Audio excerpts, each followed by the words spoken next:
பிலிப்பியரில் எழுதுகிறார் பாருங்க, ஆசையாய் பின்தொடர்கிறேன். பிரியமாய் நாம் பின்பற்ற வேண்டும் ஆண்டவரை. கடமைக்காக அல்ல, கிறிஸ்தவர்களாய் பிறந்துட்டோமே அப்படிங்கிறதுக்காக அல்ல. ஆண்டவரை நம்ம எப்படி பின்பற்றணும்? அப்பிரியமான பிள்ளைகளாய் பின்பற்ற வேண்டும். அவர் மேல் அவ்வளோ பிரியம் இருக்கணும். அப்படி அவரை பின்பற்றணும்னா நாம் முதல்ல என்ன செய்யணுமா? அவர் எப்படி இந்த உலகத்திலே வாழ்ந்தார், அவர் வாழ்ந்தது போல நாம் வாழணும். அவர் எப்படி வாழ்ந்தாராம்? அவர் தனக்காக வாழாமல் பிறருக்காக வாழ்ந்தார்.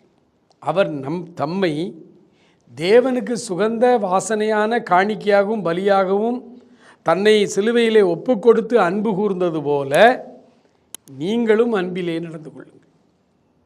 ஆண்டவர் நமக்கு முந்தி ஜீவனை கொடுத்திருக்கிறார், நம்மை முந்தி சிநேகித்திருக்கிறார். ஆகவே